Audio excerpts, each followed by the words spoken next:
வெப்பமே எல்லாமே.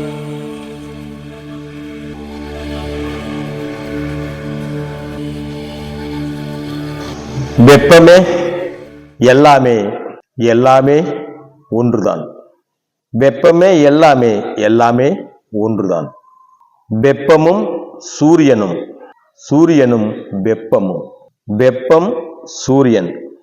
வெப்பம் என்பது இந்த பிரபஞ்சத்தின் மூல விதை, ஆதி தோன்றி அதுவே இந்த பிரபஞ்சமாக அனைத்துமாக மாறியிருக்கிறது. அனைத்துள்ளும் இருந்து அனைத்தையும் இயக்கி வைக்கிறது, அனைத்தாகவும் இயங்குகிறது.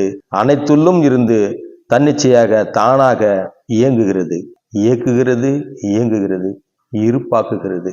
வெப்பம் இருக்கிறது, இயங்குகிறது, அனைத்தாகவும் ஆகுகிறது, இருப்பாகிறது, வடிவமாகிறது.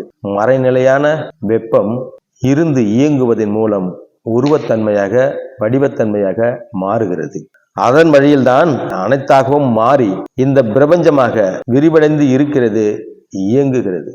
ஆனால் சூரியன் இந்த பிரபஞ்சத்தின் பால்வெளி அண்டத்தின் முக்கியத்துவம் வாய்ந்த தலைமைத்துவம் மிகுந்த ஒரு எரிநிலை அமைப்பு சூரியன். இது பல துணைக்கோள்களை பயன்படுத்தி சூரிய குடும்பமாக ஒரு ஒழுங்கு செயல்பாட்டுடன் வழி நடத்துகிறது. குடும்ப தலைவராக தனித்துவமாக இருந்து இயங்குகிறது சூரியன்.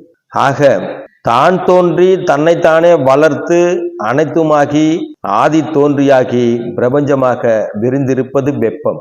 இந்த பிரபஞ்சத்திற்குள் பால்வெளி அண்டத்திற்குள் பல விண்மீன் திரள்களில் பல சூரிய குடும்பங்களில் ஒற்றை குடும்பமான நமது சூரிய குடும்பம் இந்த சூரியனை மையமாக வைத்து சூரிய குடும்பமாக நமது பூமியும் இருப்பதால் இந்த பூமி இந்த சூரியனை பயன்படுத்தி இருக்கிறது.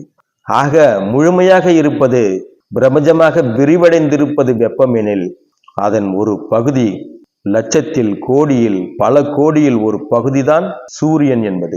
ஆனால் இந்த சூரியனின் தாக்கம் பூமிக்கு அருகில் இருப்பதால் அதில் நாம் உயிரினமாக தோன்றி வாழ்ந்து வருவதால் நமக்கு சூரியன் பெரிதாக தெரிகிறது, வெப்பம் அப்படியாக தெரியவில்லை. அதனால்தான் சூரியனை சார்ந்து பூமி இருக்கிறது, சூரியனே கடவுளாக இருக்கிறது என்ற ஒரு அர்த்தத்தில் பலரும் சூரிய வழிபாடு கூட செய்து வருவதாக இருக்கிறது. எனவே நம்மை பொறுத்தவரை, நமது பூமியை பொறுத்தவரை சூரியன் ஒரு அரிதான பெரிதான காரியம் செய்வதுதான். ஆனால் சூரியன் இங்கே அனைத்துள்ளும் இருப்பதில்லை, அனைத்தாகவும் ஆகியிருக்கவும் இல்லை, அனைத்தையும் உருவாக்குவதும் இல்லை. ஆனால் வெப்பம் அனைத்தாகவும் ஆகியிருக்கிறது, அனைத்தையும் உருவாக்குகிறது, அனைத்தாகவும் மாறி இருக்கிறது, அதுவே முழுமையாக இருக்கிறது. சூரியனுக்கும் கூட மூலமாக இருக்கிறது, பால்வெளி அண்டத்திற்கும் மூலமாக இருக்கிறது, இந்த பிரபஞ்சத்திற்கு ஆணிவேராக இருக்கிறது. ஆக சூரியனிலிருந்து வெளிப்படுவது வெப்பம். ஏனென்றால் சூரியனாக ஆகியிருப்பது வெப்பம். இங்கு நன்றாக புரிந்து கொள்ளுங்கள், சூரியனாக ஆகியிருப்பது வெப்பம். நமது சூரியன் மட்டுமல்ல, இந்த வான்பரப்பில் இந்த வான்வெளியில் எத்தனை சூரியன்கள் இருக்கிறதோ அத்தனை சூரியன்களும் வெப்பத்தால் செய்யப்பட்டவை. வெப்பம்தான் சூரியன்களாக, நட்சத்திரங்களாக, விண்மீன்களாக, கோள்களாக, துணைக்கோள்களாக, தூசாக, துரும்பாக, துளி துளி அணுவாக, மூலக்கூறாக, துகள்களாக மாறியிருப்பது வெப்பம். ஆக பிரபஞ்சத்தில் பிரபஞ்ச முழுமையில் முழுமையாக மாறியிருக்கும் வெப்பத்துவத்தில் ஒற்றைத்துவத்தில் சூரியனின் பங்கு ஒரு துளிதான். அது கணக்கில் கொள்ளப்பட வேண்டிய அளவு கூட கிடையாது. இது அறிவியலுக்கு புரிந்திருக்க வேண்டும், புரிந்திருக்கும் என நம்புவோம். இதுவே நம் அனைவருக்கும் புரிந்து கொள்ள வேண்டிய ஒன்று. நாம் அனைவரும் புரிந்து கொள்ள வேண்டிய ஒன்றும் இதுவே. சூரியன் வெப்பத்தின் வெப்ப முழுமையின் ஒற்றைத்துவத்தின் ஒரு சிறிய துகள் பகுதி. நமக்கும் பூமிக்கும் வேண்டுமானால் சூரியன் அரிதாக பெரிதாக தெரியலாம், தோன்றலாம், செயல்படலாம்.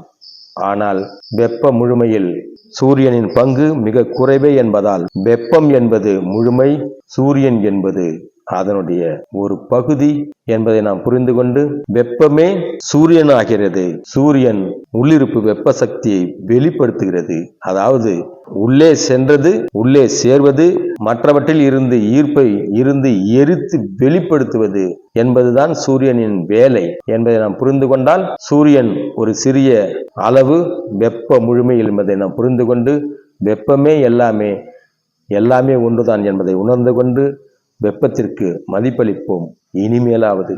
நன்றி.